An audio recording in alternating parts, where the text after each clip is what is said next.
Corrían los últimos años del siglo XVIII y la bonanza de las minas de Guarizamey, San Dimas, Topia, Indé y San José de Avino habían dado fama de riqueza a la provincia de Nueva Vizcaya y en especial a la ciudad de Durango.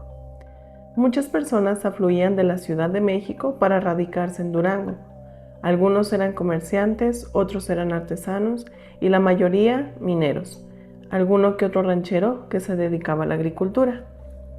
Entre los comerciantes arribó un judío de nombre Josué, a quien por degeneración fonética las personas que lo conocían llamaban José. Venía acompañado de su esposa Sara y traían una preciosa nena de pelo rubio y de ojos cafés, piel blanca, de mejillas rosadas. La niña tenía 3 años de edad, era hija única y le habían puesto por nombre María. José no tuvo suerte en el comercio. El poco dinero que traía se le terminó y al sentir que se quedaba sin recursos y sin trabajo, con las últimas reservas de monedas que le quedaban, decidió adquirir un terreno donde construir una casa para vivir con su mujer y su pequeña hija. Después de recorrer los alrededores de la ciudad, encontró uno que le agradó porque se encontraba a la orilla de un arroyo y en el centro tenía un precioso ahuehuete. La operación financiera se consumó y José construyó su casa. Alrededor fue formando una huerta, a la que la gente llamó la Huerta del Sabino, por el crecido ahuehuete que tenía en el centro. En los quehaceres agrícolas lo ayudaban Sara y María. La familia era una familia feliz. El trabajo del campo les había dado lo que el comercio les había negado.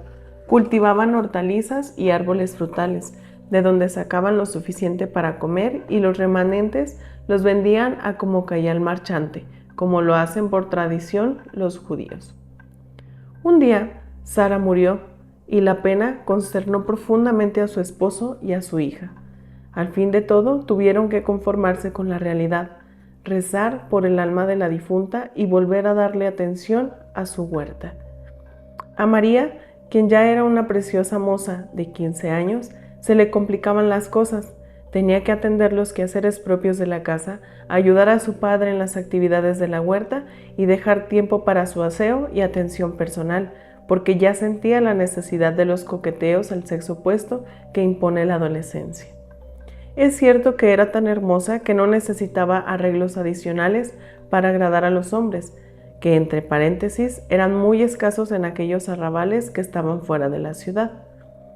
Pronto, José sintió lo que representaba para él y para el negocio la falta de la fuerza de trabajo que correspondía a Sara. La hortaliza se llenó de hierba, la fruta se cayó de los árboles por falta de riego oportuno y el negocio no rindió ese año el producto acostumbrado. José y María atribuyeron las mermas al noviciado del luto o sombra de la difunta, pensando que al siguiente año las cosas volverían a la normalidad. En los años y las cosechas subsecuentes, las cosas marchaban de mal a peor, y la ruina merodeaba muy cerca sobre la familia. En un afán desesperado por componer las cosas, el judío decidió contratar a una persona para que lo ayudara a trabajar. Ya lo había pensado antes y se resistía a llevar a algún varón a la casa, temeroso de la seguridad de María, a la que amaba y cuidaba con locura. La decisión ya estaba tomada y la situación no soportaba esperas. Buscaba a un hombre de edad que por lo viejo no le llamara la atención a María ni la muchacha al hombre. Encontró a un anciano de 70 años llamado Simón, a quien ofreció trabajo por la comida y cada 8 días unas monedas para su tabaco. Simón representaba una seguridad para María, pero ya no podía trabajar y se constituyó en una carga más para la precaria economía de la casa. Al mirar su realidad, José puso al anciano en la calle y contrató a otra gente, a un muchacho de 18 años que llegó a buscar trabajo. Dijo que se llamaba Juan. Era moreno claro, muy alto, corpulento, con los ojos verdes y el bigote azulado. Todo acusaba a que era mestizo, hijo de algún español que se había tropezado con alguna indígena guapa. Juan era trabajador, inteligente y activo. Hacía lo que se necesitaba sin recibir órdenes, tenía iniciativa y era extraordinariamente respetuoso y atento con los patrones, tanto con José como con María. No levantaba los ojos a mirar a la moza, menos aún dirigirle la palabra, lo cual tranquilizó enormemente al padre de la muchacha. Con el trabajo y la buena fe de Juan, la huerta se rehabilitó y las hortalizas y árboles frutales produjeron más que en los tiempos de Sara. Todo cambió y vino la bonanza. El judío atesoró dinero y compró un mosquete para la seguridad de la casa. El tiempo se deslizó sutilmente, como suele ocurrir cuando las cosas en el hogar marchan perfectamente. Por desgracia para los humanos, la felicidad no es duradera. Por eso, cuando se presenta efímeramente, debe vivirse con plenitud. Cuando todo en casa marchaba bien y la economía acusaba saldos muy favorables, José empezó a notar que María se levantaba muy temprano todos los días, porque cuando el judío abría los ojos en la mañana y buscaba a su hija en la cama, la muchacha ya no estaba en el lecho. Al hablarle, penetraba del exterior diciendo que se acababa de levantar. El viejo advirtió que muchas madrugadas de María coincidían también con madrugadas de Juan. Temeroso de que se consolidara un noviazgo que para él apenas se iniciaba, llamó a Juan, lo amonestó severamente y después de llamarlo atrevido, abusivo, mentecato, falto de respeto y malagradecido, le pidió que abandonara la casa y no volviera a pararse en ella, porque al volverlo a ver lo mataría. Le hizo saber que era una falta muy grande enamorarse de una mujer que era superior a él, porque era blanca, que él debía buscar una indígena morena, sin nombre y sin padre, para que se juntara con ella. El muchacho escuchó todo humildemente, lloró en silencio y sin pronunciar una sola palabra salió por donde había llegado. Para María la cosa estuvo peor. Después del regaño vinieron los latigazos hasta hacerla confesar la verdad.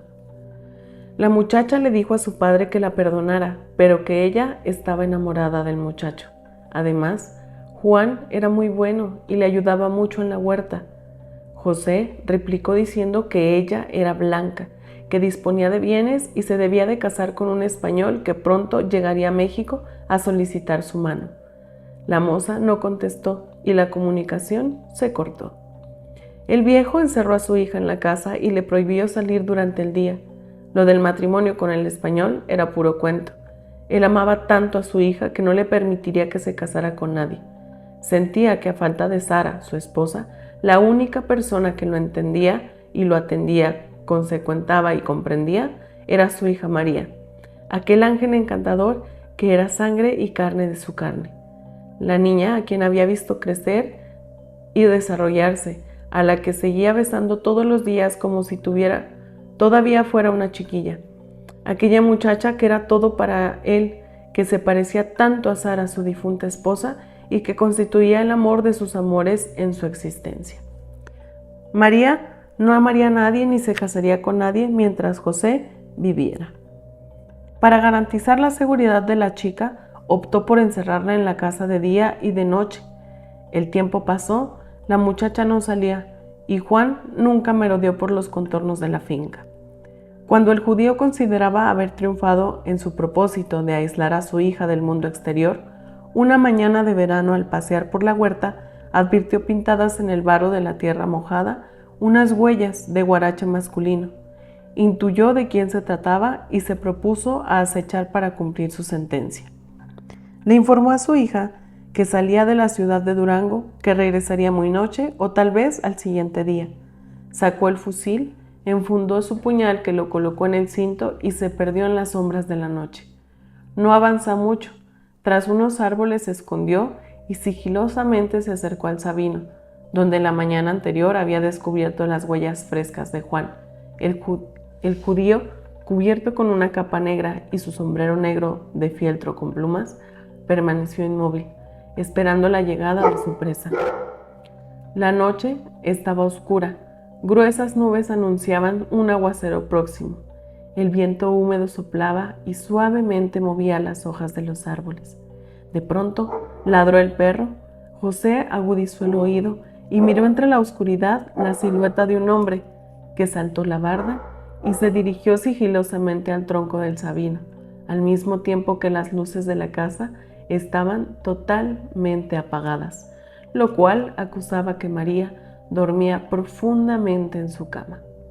El viejo no se precipitó, optó por tomar las cosas con calma y dejar que Juan, ya debajo del tronco del árbol, se inmovilizara poniéndose a tiro de fusil.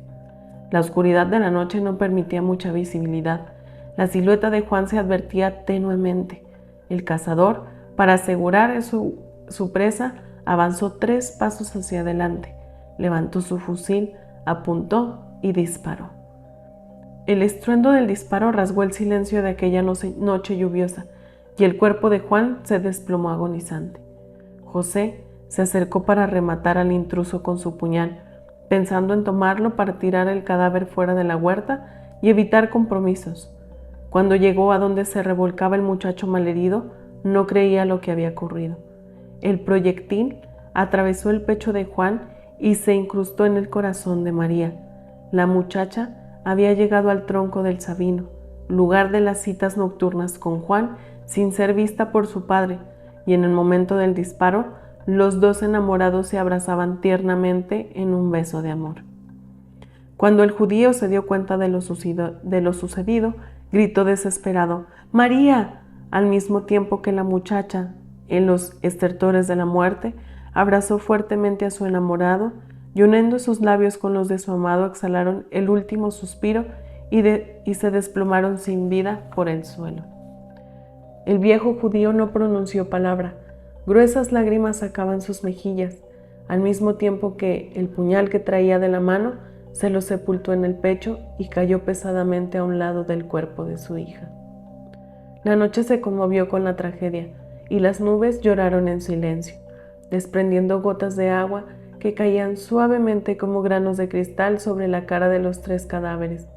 La sangre se diluyó con el agua de la lluvia y fue absorbida por la tierra y las raíces del árbol, quien desde entonces se puso triste y la parte del ahuehuete que recibió el riego de aquella sangre inocente se secó de inmediato.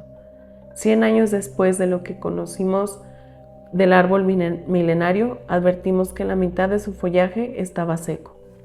Desde entonces, cuentan las personas que posteriormente habitaron esa huerta ubicada en lo que ahora es la manzana del velatorio El Sabino, que en las noches lluviosas del mes de julio, cuando el reloj de catedral suena las 2 de la madrugada, se ve la silueta de una mujer que se acerca al tronco del árbol donde tiene una cita con su amado. El pueblo bautizó al fantasma como la judía del Sabino.